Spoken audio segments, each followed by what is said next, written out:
yeah, good idea. And they sit down on this little rock outside the hotel, and Nathan realises that he's sat next to a girl. This has never happened before.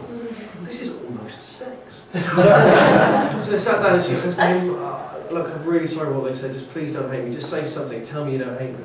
And Nathan doesn't know what to do, he doesn't know what to say, so he just looks down, he's too scared to look up, and he just says to her, I wrote this song 2 hours before we met.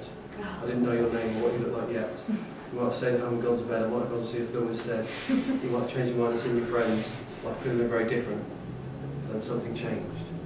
He looks up and she says, that's Pulp, isn't it? Nathan thinks he's in love with this girl. He may get to have sex with this girl, possibly on this very rock. And she goes, I love that other song, how does it go? We want your homes, you want your lives. And Nathan says, we want the things you won't allow us. You want to use guns, you want to use knives, you want the one thing we've got more of. And they both say, that's our minds, yeah? And Nathan just says to himself, misshapes. And Nina ruins the moment by going, that's it. Do you want a fag? Now, Nathan wants a cigarette. He really wants to smoke. That's all he wants to do in life is have a cigarette and be a man and smoke. But he's never had a cigarette because he's always been offered one in public. And he's always scared of having that very first public coughing fit from the very first cigarette. But now there's a girl offering him a cigarette. This is almost sex, so he has to take it. So he takes the B&H light, puts it in his mouth, she puts one in her mouth. Nina then says, oh, I haven't got a lighter. And Nathan out of nowhere says, I will light your cigarette with a star that's fallen from the sky. And Nina says, oh, cool. Now, Nathan hasn't got a lighter, he doesn't smoke, but he puts his hand in his pockets as a mere formality, and he brings out of his pocket his Glastonbury girl picking up lighter. It's been in his pocket for all this time, he can finally use it to pick up a girl, it's perfect. So he lights her cigarette and the smoke billows across her face like in a film noir, right? And he lights his own cigarette and he takes a proper puff like they do in The Bill. And he drags on the cigarette and he breathes in and the smoke fills his lungs, and for the first time in his life he feels like a man. And he's about to say to her, you are beauty, you are class. But he gets as far as you before his lungs explode.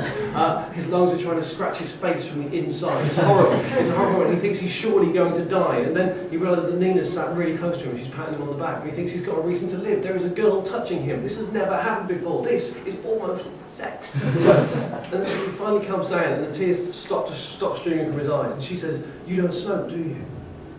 He says, "I don't want to spoil the party." And she says, "You're really weird."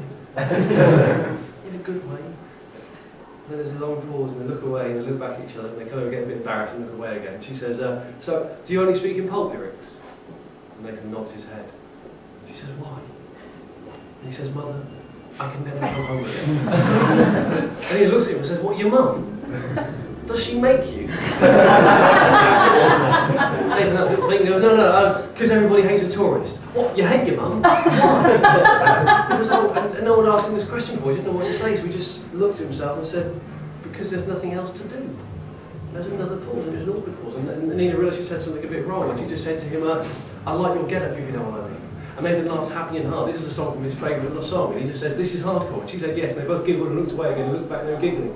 And then Nathan realised that her face was very close to his face. It was getting a little bit closer every second. Oh my God, it was kissing distance apart. Oh my God, their lips were touching. Nathan was having his first kiss, and it was a beautiful moment, and lips and tongues were intermingling, and he was having a beautiful moment, and thinking that this is his first kiss. Finally, he's broken that duck like Jensen Paul. Now, he realised also during this first kiss that the boys at school, with their taunts, were probably wrong. Not only was he plainly not frigid, it seemed quite likely that he wasn't gay either. Now, they kissed for the rest of the day, and that night they went off to their kind of parents' hotel room. They went off and had to sleep, and they agreed to meet back the next morning. And the next morning they met up again, and Nina said to him, whilst you were gone, I didn't die, I carried on. And that's another Pulp line, and Nathan was so happy. And Nina brought out a little present from her bag, and it was wrapped up. And he unwrapped it, and it was a notebook. And on the front of the notebook was written the word Pulp. And Nathan looked through it, and overnight Nina had been writing in all the Pulp lyrics from her iPod. She'd get all she could remember, and she'd put them on this notebook and given it to Nathan. And Nathan looked through it and immediately spotted a few glaring errors. He didn't say anything. Now he knows how to treat a lady. And she said, you know how beautiful this was, and they kissed some more. Now I'll be honest with you, they kissed for a couple of days, and they spent days just kissing and looking in each other's eyes. Now, to be perfectly brutally honest, I wrote pages and pages and pages of them kissing. Don't forget, I'm writing this alone in my flat, feeling very depressed and lonely. I'll be honest with you, a lot of what I wrote got very graphic. I'm not going to tell you some of that bits now, because one, I felt slightly voyeuristic, and secondly, a bit like a paedophile. But suffice to say, I used the word fingering twice. On the fourth day, they carried on kissing, and they're back at the rock and they're kissing some more, and Nathan thinks he wants to say something very special to this girl. He wants to say something that means something. And they stop kissing, and he says, I want to take you home.